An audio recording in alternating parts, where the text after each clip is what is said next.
Hello, now we are going to talk about the parrot.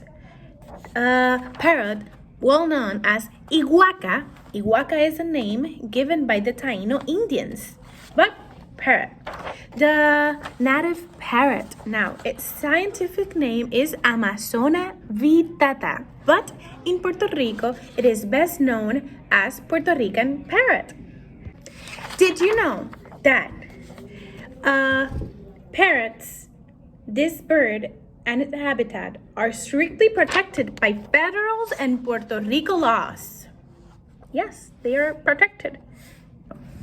The overall color of the Puerto Rican parrot is green, but the wingtips are blue and usually are visible only when the bird is in flight. So when the bird is resting like this, you don't see the blue. It has a white ring around the eyes, this one over here, and a red place above its beak, here. So to color the parrot, we're gonna need green, red,